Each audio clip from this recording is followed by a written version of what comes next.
2018లో కేసీఆర్ గెలిచిన తర్వాత మంత్రివర్గ విస్తరణ చేయలేదు, ఇక నేనే తోపు నేనే అది ఇది అనుకున్నాడు. అహంకారానికి పోయిండు, 3 కాంగ్రెస్కి ఇచ్చిండు, మీకు 4 సీట్లు ఇచ్చిండు, ఆయన 9 గెలుచుకున్నాడు. సో ఈసారి అలాంటి ఫ్యాక్టర్ ఏముందని మీరు అనుకుంటున్నారు? ఇప్పుడు కాంగ్రెస్ పవర్లో ఉంది, మేము 5 నెలలు అవుతుంది, 5 గ్యారంటీలు అమలు చేసినామని వాళ్ళు ఏదో చెప్పుకుంటా ఉన్నారు. రేవంత్ రెడ్డి ముఖ్యమంత్రిగా ఉన్నాడు, ఆయన కూడా ఇక్కడ మీటింగ్స్ అడ్రస్ చేసిండు.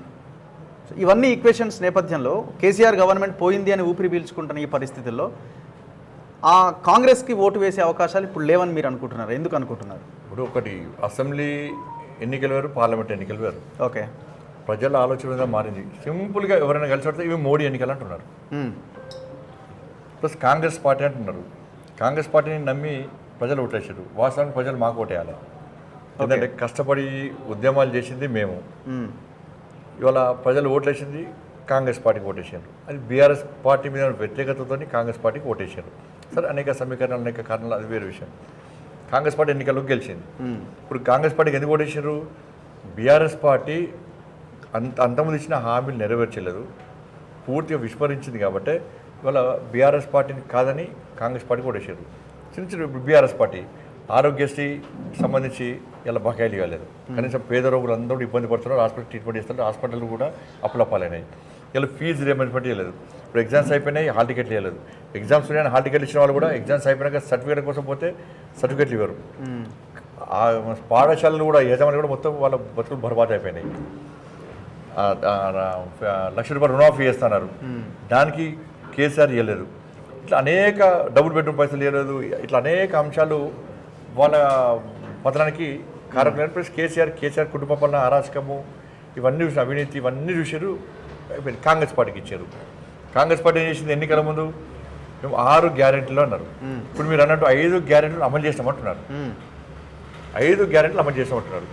ప్రజలు ఓట్లు వేసింది దేనికోసం? మేము కింది క్షేత్రస్థాయిలో తిరుగుతున్నాం కాబట్టి ప్రజల ఆలోచన మాకు తెలుసు. ప్రజలు కాంగ్రెస్ పార్టీకి ఎందుకు ఓటేసారో కూడా మేము తెలుసుకోవడం ప్రయత్నం చేస్తున్నాం. ఓకే, వాళ్ళు ఏమంటున్నారు? మహిళలు మా అకౌంట్లో ₹2,500 ఇస్తున్నారు, ఇంతవరకు వెళ్ళే. అది 100 రోజులు కూడా ఇస్తున్నారు, ఇవ్వలే. ముసలోళ్ళు కానీ, కొంచెం ఏజ్ వాళ్ళు కానీ, బీడీ కార్మికులు అందరూ ఏమంటున్నారు? మా అకౌంట్లో ₹4,000 ఆస్థాన పెన్షన్స్ ఇస్తున్నారు, మాకు ఇవ్వలేదు. విద్యార్థులు ఏమంటున్నారు? మాకు 5 లక్షల విద్యార్థుల భరోసా కార్డు ఇస్తున్నారు, ఇవ్వలేదు అని చెప్పి అంటున్నారు. ఇల్లు జాగాలు లేని వాళ్ళకి ₹5,00,000 ఇస్తున్నారు, అవి ఇవ్వలేదు అంటున్నారు. ముఖ్యంగా ఫార్మర్స్ సంబంధించి రైతులు ఏమంటున్నారు? కొనుగోలు స్టార్ట్ అయిన వెంటనే తరుగు తాలు తేమ లేకుండా మేము ప్రతి గింజ కొంటామన్నారు. ఇలా కొనుగోలు స్టార్ట్ అయినాయి. తాలు పట్టించినాక కూడా ₹5,000 ఖర్చు అయితే మనం చెప్తున్నాడు. ₹5,000 ఖర్చు చేస్తారు తాలు పట్టిస్తే. తాలు పట్టించినా కూడా 5 కిలో 6 కిలో కట్ చేస్తున్నారు. వీళ్ళ రైతులకు విశ్వాసం పోయింది. ₹500 బోనస్ ఇస్తున్నాడు. ₹500 బోనస్ ఇస్తాను, క్వింటాల్ బోనస్ ఇస్తా అంటే ఇలా 1 ఎకరానికి 28 క్వింటాలు వస్తుంది. తక్కువ 28 క్వింటాలు అంటే దాదాపు ₹14,000, 500 చొప్పున. ప్రతి రైతు అకౌంట్లో ₹14,000 పడాలి. ఏది? బోనస్. ఓకే, ఇలా బోనస్ ఇస్తలేరు. దాదాపు 2 లక్షల రుణమాఫీ చేస్తున్నారు, 2 లక్షల రుణమాఫీ లేదు.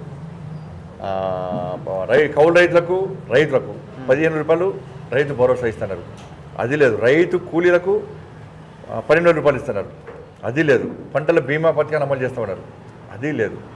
ఇవి ముఖ్యంగా ఇప్పుడు క్షేత్రస్థాయిలో ప్రజలు కోరుకునేది.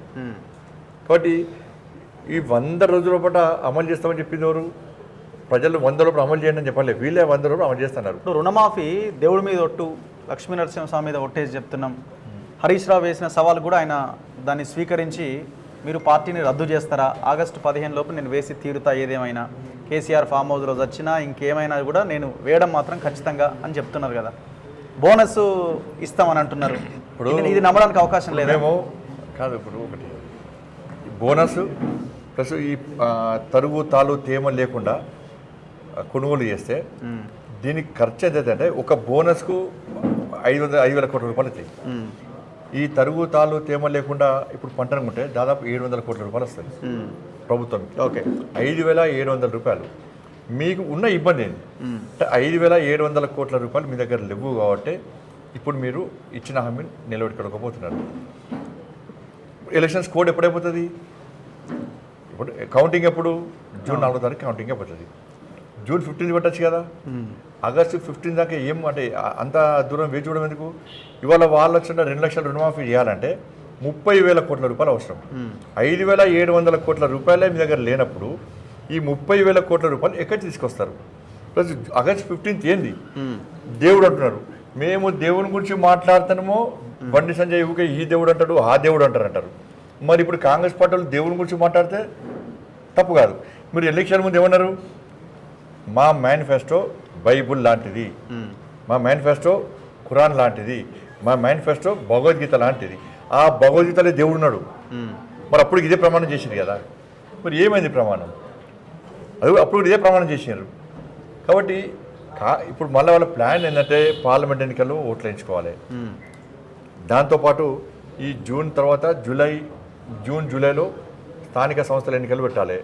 దానిలో ఓట్లు వేయించుకోవాలి. ఓట్లు వేయించుకోవాలంటే ప్రజలకు ఇప్పుడు నమ్మకం లేదు. క్షేత్రస్థలం మొత్తం పూర్తిగా కాంగ్రెస్ పార్టీ మీద, బీఆర్ఎస్ పార్టీ మీద ఏ విధంగా వ్యతిరేకత ఉందో కాంగ్రెస్ పార్టీ మీద కూడా అదే వ్యతిరేకత ఉంది. కాబట్టి పార్లమెంట్ ఎన్నికల్లో ఓట్లు వేయించుకోవాలి, స్థానిక సంస్థల ఎన్నికల్లో ఎక్కువ శాతం గెలవాలని చెప్పి ఒక ప్లాన్తో పబ్లిక్ను మభ్యపెట్టడానికి, మోసం చేయడానికి ఈ కొత్త ఎత్తుగడ. మీరు అదే జూన్ 4th తర్వాత ఎలక్షన్ కోడ్ తర్వాత వెంటనే మీరు రుణమాఫీ స్టార్ట్ చేయండి, బోనస్ ఇవ్వండి. మీరు సవాల్ చేయండి. మీరు బోనస్ ఇస్తే మీరు బోనస్ ఇస్తే సవాల్ చేస్తే మన సవాల్ కదా. సవాల్ అంటేనే సవాల్ కదా, ఇది కూడా సవాలే. ఇస్తే మీరు అత్యధిక స్థానాలు గెలవచ్చు కదా. మీరు ఏ డేట్ చెప్తున్నారు? గెలవచ్చు కదా. ఇప్పుడు జూన్ కౌంటింగ్ అయిపోయినాక కోడ్ ఎక్కడ ఉంటుంది? జూన్ 4కి అయిపోతుంది కౌంటింగ్ అయిపోతుంది. కౌంటింగ్ అయిపోయినాక ఏముంటుంది? వెంటనే చేయొచ్చు కదా. జూన్ 5th నుంచి చేయొచ్చు కదా. జూన్ 5th నుంచి బోనస్ ఇవ్వచ్చు. మాట్లాడాలి కదా, బ్యాంకర్లతో మాట్లాడాలా, ఇంకా అవే ప్రాసెస్ ఉంటుంది కదా. టైం ఉంది కదా. వాళ్ళు పిలిచి మాట్లాడమని చెప్పన్నారు, మాట్లాడమని చెప్పన్నారు. అంటే ఏం ప్లాన్ లేదా ఎన్నికల ముందు హామీ ఇచ్చారా? ఎన్నికల ఇప్పటికి 4 నెలలు అయిపోయింది. మరి ఇప్పటికీ బ్యాంకర్స్ గురించి మాట్లాడకపోవడం వలన అంటే మీరు నిర్లక్ష్యం వహించినట్టే కదా. అంటే హామీ నెరవేర్చే ఆలోచన లేనట్టే కదా.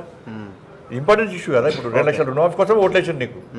రైతులు మొత్తం వాళ్ళ పరిస్థితి ఏంటంటే, గతంలో బీఆర్ఎస్ పార్టీ ₹1,00,000 రుణమాఫీ చేస్తా అంటే వాళ్ళు తెచ్చినప్పుడు కట్టకుండా అప్పుల మీద అప్పై, వడ్డీ మీద వడ్డై, ఇవాళ కనీసం వాళ్ళ పిల్లల చదువుకు, ఇల్లు కట్టుకోవడం కానీ, పిల్లల పెళ్లిలకు కానీ ఇవాళ బ్యాంకుకు పోతే డిఫాల్టర్గా చూస్తున్నారు రైతులను.